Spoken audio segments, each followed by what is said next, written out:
Good afternoon, everyone. My name is Kuldeep Meel. I'm at National University of Singapore. I'm going to present our work on sparsity of XORs in model counting.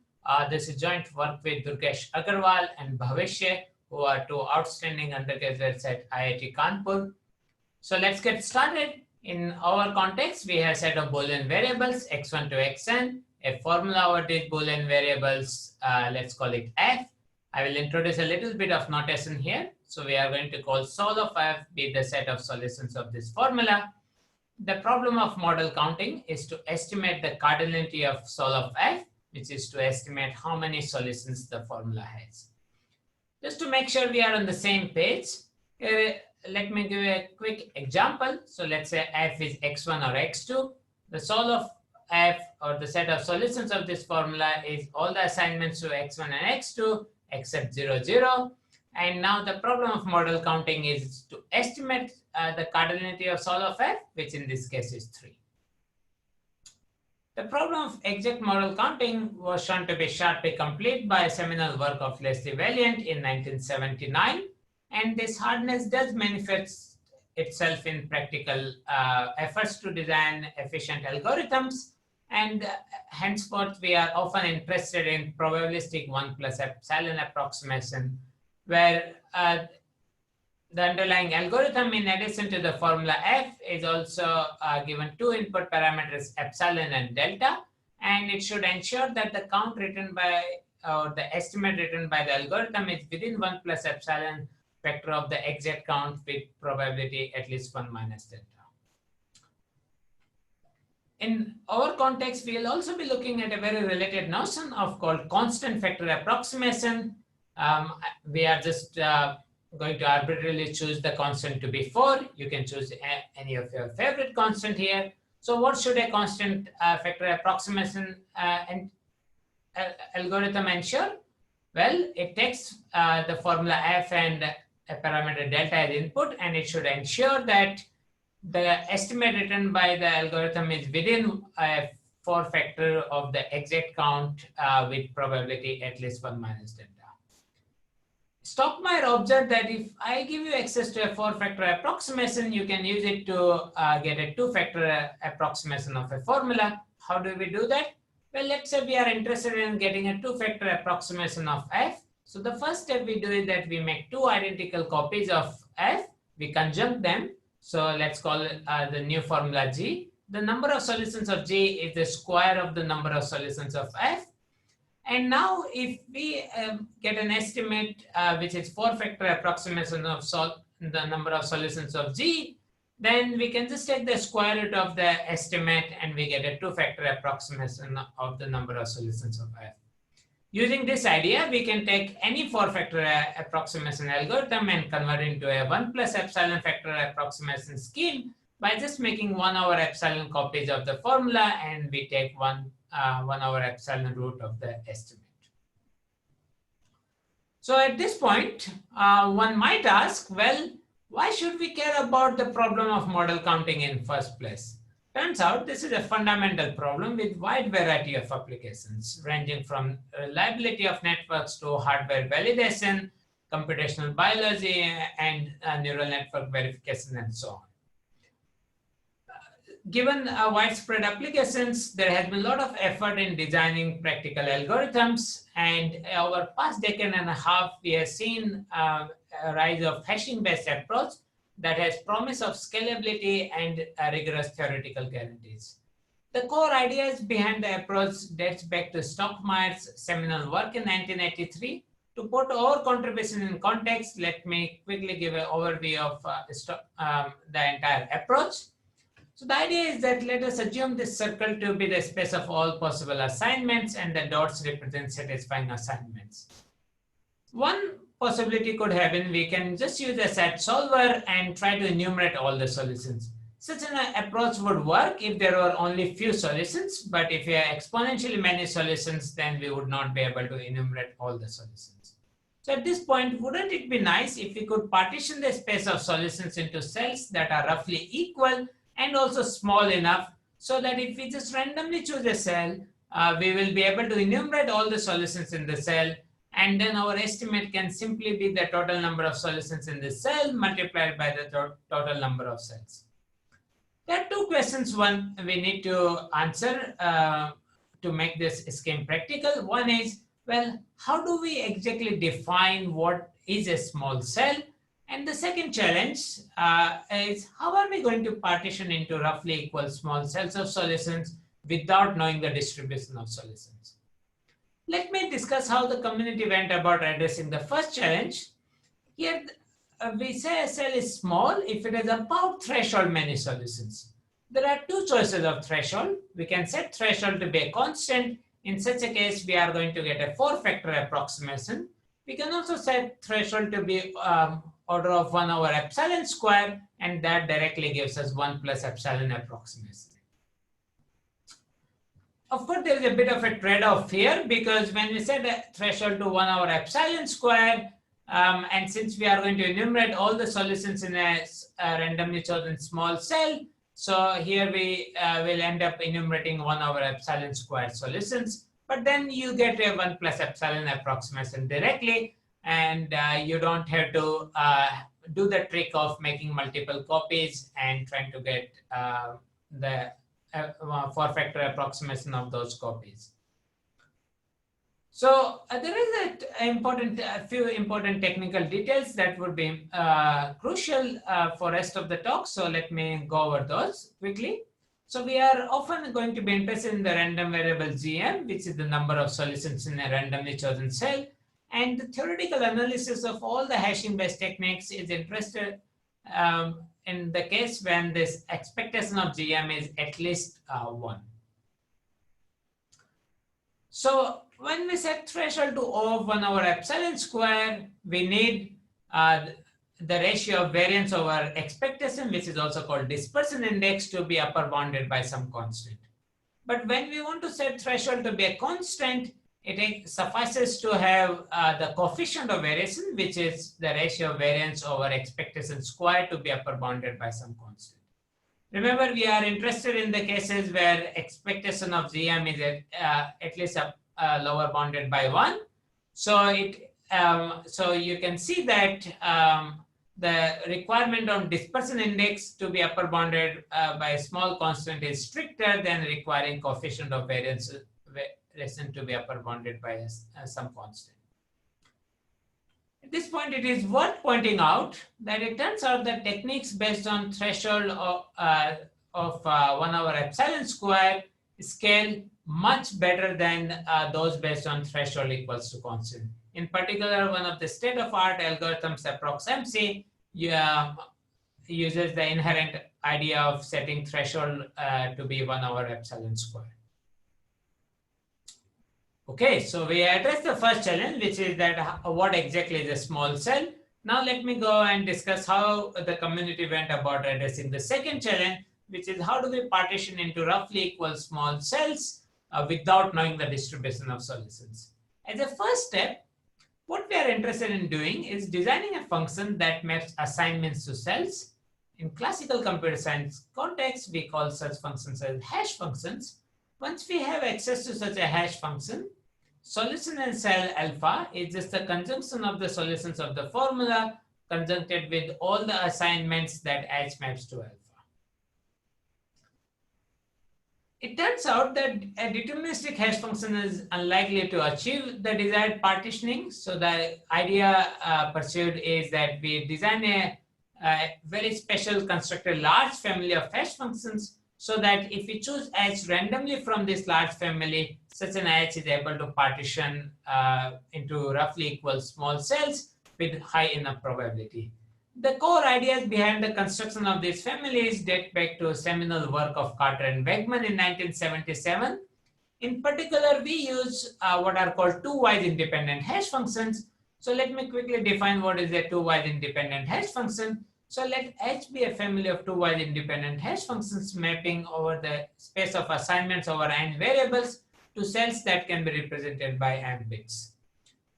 So what does two-wise independent hash function ensure? They ensure that if you pick any two assignments and any two cells and a hash function randomly from this family, then the probability H maps y1 to alpha 1 is same as probability H maps y2 to alpha 2, which is 1 over the number of cells. Furthermore, these events are pairwise independent. In particular, probability of H mapping y1 to alpha 1 and H mapping y2 to alpha 2 is just the product of the marginals.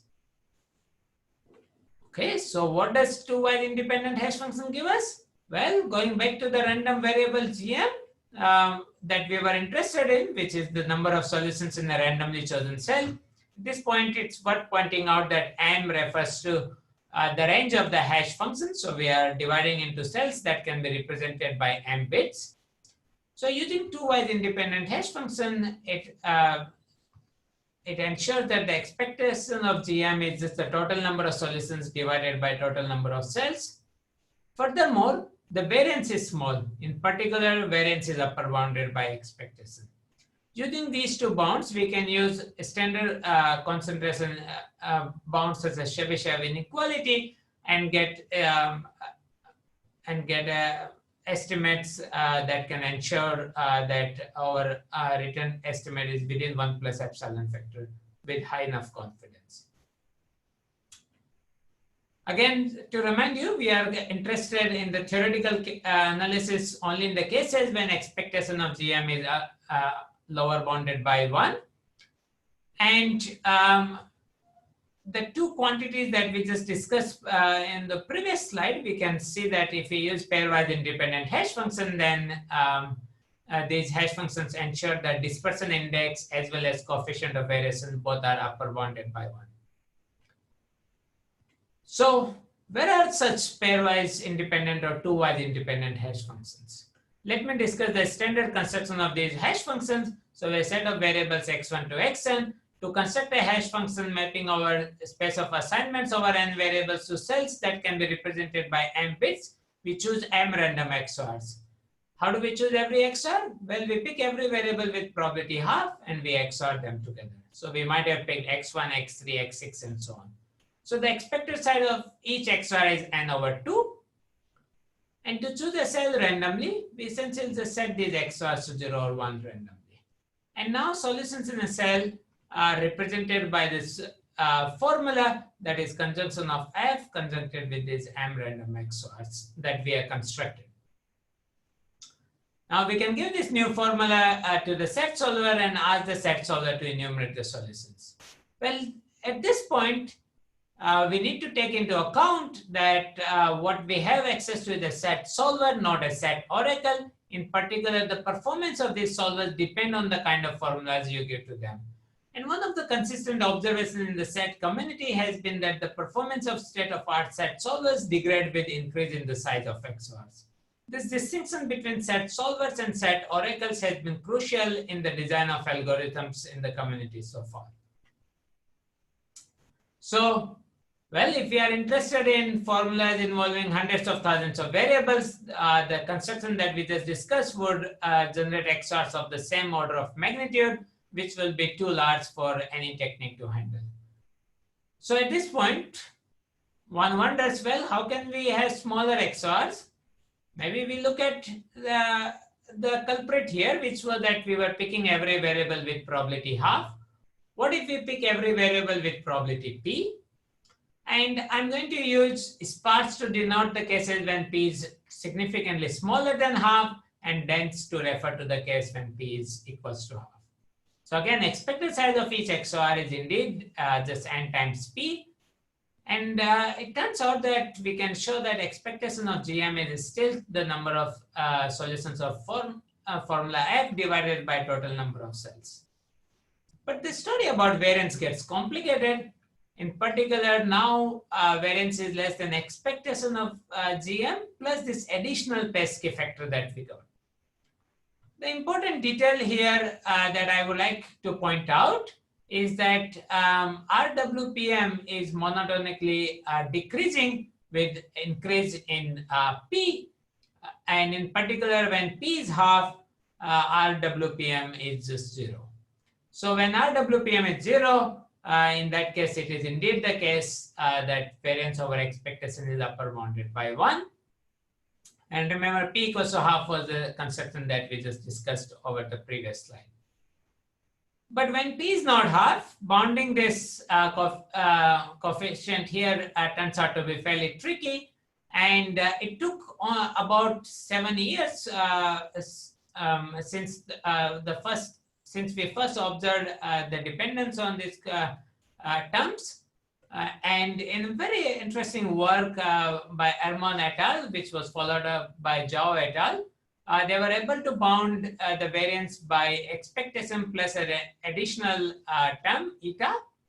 And they were able to show that the ratio of variance over expectation square can indeed be upper bounded by 1 for P, which is order of log m by n. So this was a very exciting development here. In particular, what this implies is that, well, we can use sparse XORs in techniques which can just work with the ratio which was variance over expectation square. And these techniques were indeed the techniques that compute a constant factor approximation, and they set threshold to be a constant. So what these bounds were able to give us is that now we can work with logarithmic size XORs. So on one end, this might look like the end of the story, but there are few parts that are still to be explored. Particular, our observation earlier that constant factor approximation techniques don't scale as well as the techniques that directly compute 1 plus epsilon approximation. So a natural question that was left unanswered is that, can we use these bounds for techniques such as Approximate that compute 1 plus epsilon approximation directly? So we set out to answer the question. And again, we go back to the bound on the variance obtained in the prior work. And we showed that, well, turns out this additional factor can be lower bounded by the square of the expectation. And remember, we are interested in the cases where the expectation is indeed greater than equals to 1. And this implies a negative result. In particular, it shows that the best known bounds on sigma square are insufficient for techniques such as Approximate that use a threshold of 1 over epsilon square and compute 1 plus epsilon approximation directly.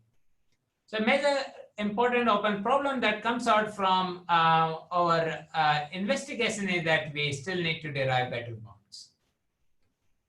At this point, since it turns out that we won't be able to use sparse XORs due to the bounds being still insufficient, so one would be interested in answering the question, well, if we use sparse XORs combined with the constant factor techniques, do they give a rise to better algorithms compared to the dense XOR-based techniques such as Approximate?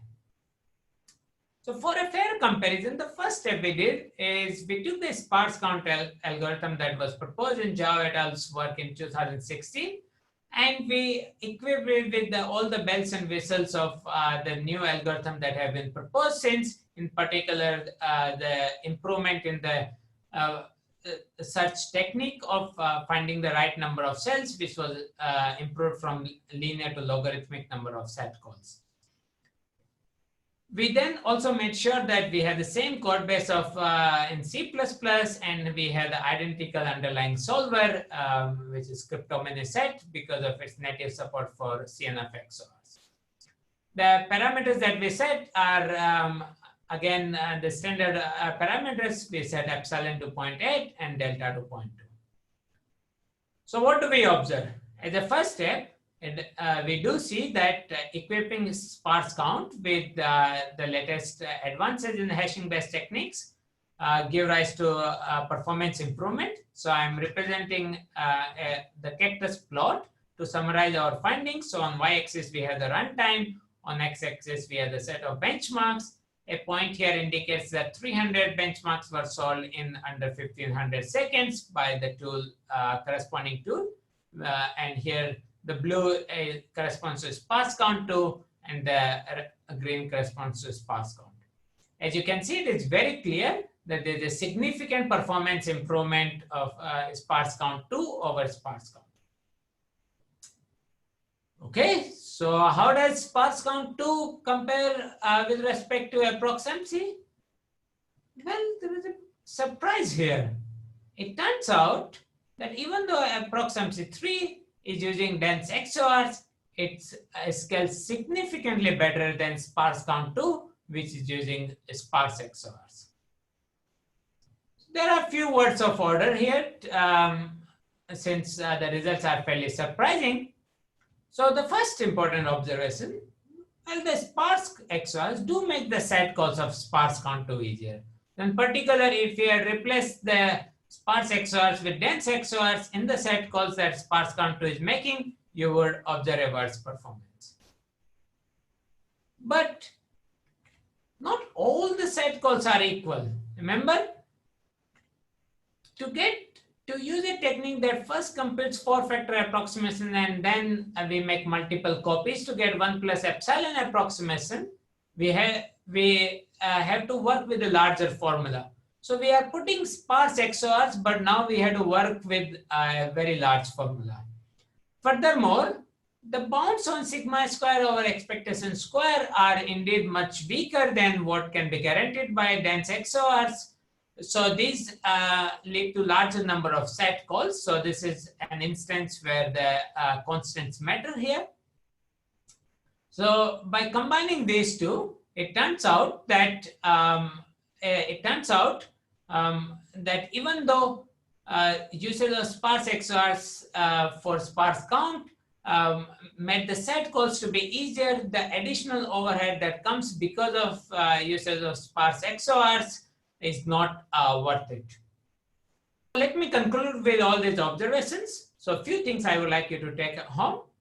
One of the first thing, the approximate counting has seen a lot of interest, and we have seen the rise of hashing-based techniques. The runtime of set solvers depends on the size of XORs. And it is indeed the case that short XORs suffice, but this comes with a qualification. It suffices in theory. In particular, what does it mean? It means that there exists hashing-based techniques that can use short XORs, but these techniques are significantly inefficient. Remember, the sparse count 2 could solve only about 379 benchmarks versus approximacy 3, which could solve 1169 benchmarks. So at this point, everything might look a bit more gloomy, but I have some good news to share with all of you.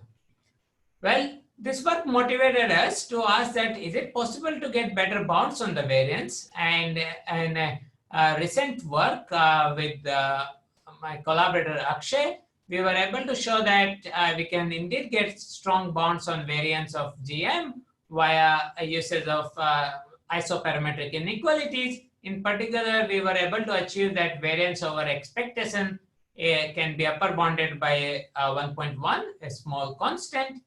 And once we use sparse XORs along with these strong bounds, we embed these sparse XORs into approximacy 3. Remember, because now we are able to bound the ratio of variance over expectation by a constant. So we'll be able to use the sparse XORs and the corresponding bounds into approximacy 3. We observe a significant runtime improvement in case of approximacy 3.